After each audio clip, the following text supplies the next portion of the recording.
Bubba Wallace didn't just race for his playoff life at Kansas Speedway, he went to war. And when the dust settled, it wasn't a rival from another team he was swinging at.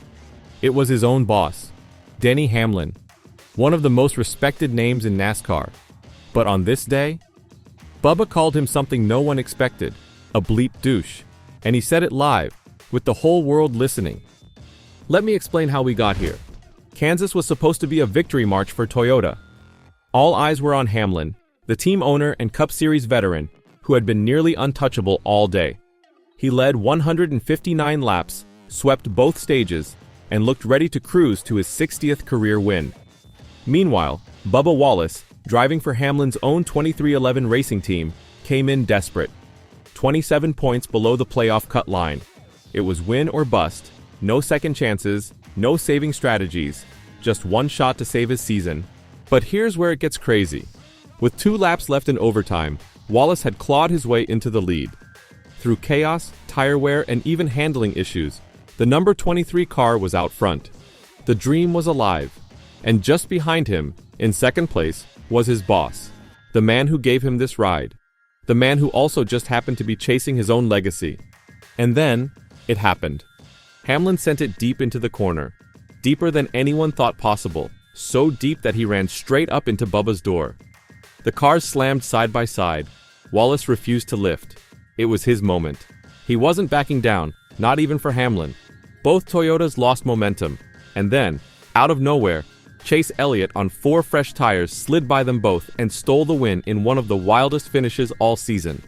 It was over, just like that. Wallace's playoff dreams? Crushed. Hamlin's milestone win? Gone. And what followed? Pure chaos. Because right after the checkered flag, Bubba Wallace got on the radio, and he let it rip. "He's a bleep douche," Bubba barked into the mic. No hesitation, no filter. That wasn't just anger, that was betrayal. And it hit like a thunderclap across NASCAR Nation. Fans were stunned, broadcasters were scrambling, and Hamlin? Well, he just got dragged through the mud by his own driver. Wallace tried to cool off later when the cameras were rolling, but the rage was still there. 2 years ago, I probably would have said something dumb, he admitted. He's a dumbass for that move for sure. I don't care if he's my boss or not, we're going for the win. I hate that we... He couldn't even finish the sentence. But can you blame him? Wallace was leading in overtime. He had done everything right. His team had struggled with setup all day. He even told his engineer, "You could have fooled me because we were not good. We missed it on the fire-off speed." But they figured it out. They fought their way back. And just when it counted most, they were in position. Until Hamlin showed up like a wrecking ball in turn 3. And let's not forget, this wasn't the first time Denny Hamlin played demolition derby with a teammate. Just a week earlier, he got into it with Ty Gibbs at New Hampshire. Gibbs pushed too hard, and Hamlin retaliated. And now, same playbook, different teammate, different fallout. Hamlin tried to explain himself. His car lost power steering late in the race. He claimed, "I was off the gas and on the brakes 100 yards before the 23 let off. I was turning as hard as I could given the aero situation." But Wallace didn't buy it. Neither did the fans. This wasn't just a racing incident. This was personal, and Wallace made that crystal clear when he added sarcastically, "All in all, the positive though, we were minus 27 coming in, now we're minus 26 leaving. We gained a point. That's not optimism, that's frustration boiling over." He had the win, he had the playoffs, and he had it all taken away by the very guy who signs his checks. And here's the worst part. This isn't just about Kansas. This is about trust, about loyalty, about the fragile line between competition and chaos. Because now, everyone's asking the same question. What happens when a driver no longer trusts his own team owner? When Bubba Wallace let those words fly over the radio, "He's a bleep douche," he didn't just vent frustration. He ripped open a wound in the very heart of 2311 racing. This wasn't a comment made in private. It was live. It was raw. And now, it's viral. Social media lit up like a brush fire. Memes, tweets, highlight reels.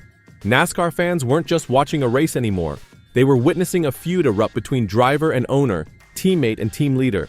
Some fans rushed to Bubba's defense. "He's just saying what everyone's thinking," one fan tweeted. Others slammed him for what they saw as insubordination. "You don't call your boss that on the air, no matter what happened." But the truth is, Wallace didn't start this mess. He was dragged into it. All he wanted was a shot to keep his season alive. Instead, he got bulldozed by his own team. And the fallout is bigger than just one angry comment. It's shaken the entire Toyota camp. Because here's what nobody can ignore. Denny Hamlin didn't just ruin Bubba's playoff hopes. He hurt his own organization. When he shoved his car into the corner like that, it wasn't just aggressive. It was reckless.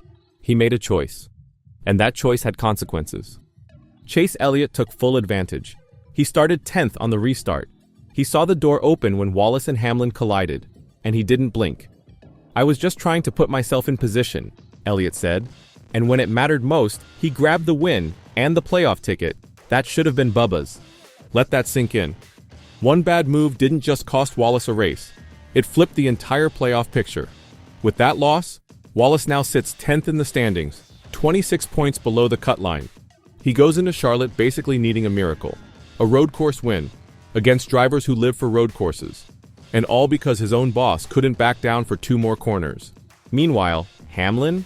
He offered up his usual mix of calm excuses and clipped accountability. "Just super disappointing," he said. "Obviously, I wanted it bad. It would have been 60 for me." Then he added, "Just couldn't finish it there on the last corner. Got really tight with the 23, and we let the 9 win." Let? Or made it happen? Fans and analysts aren't buying the soft talk anymore. This isn't the first time Denny Hamlin's hyper-competitive streak has turned teammates into enemies. And now, it's threatening to blow up his own team. Because what happened at Kansas didn't just wreck 2 cars. It cracked the foundation of 2311 racing. Think about the meetings that come next. Think about the silence in the hauler, the awkward stares in strategy sessions, the what-ifs that hang in the air. Bubba Wallace doesn't just need to win now. He has to decide whether he still trusts the man in charge. And Hamlin? He's got to figure out whether chasing personal glory is worth blowing up the team he built from scratch. And all this comes as other Toyota drivers, Christopher Bell, Tyler Reddick, are still in the playoff hunt. But instead of unity, there's chaos. Last week it was Hamlin versus Gibbs. This week it's Hamlin versus Wallace. Toyota's internal harmony? Cracked. Maybe even shattered. What happens next could define this team's future. If Wallace pulls off the impossible and wins at Charlotte, this could all become part of a gritty underdog story. Redemption. Fire. Revenge. But if he doesn't? If he misses the cut? Then Kansas becomes the moment everything fell apart. This wasn't just a race, it was a warning shot. And the message is clear. When drivers start calling out their own owners on live radio, something is seriously broken. So here's the question. Can this relationship survive? Can Denny Hamlin and Bubba Wallace rebuild trust after that kind of public blowup? Or has Kansas Speedway become the beginning of the end for one of the most high-profile driver-owner duos in the sport? Drop your thoughts in the comments. Because one thing's for sure, this drama isn't over. Not by a long shot.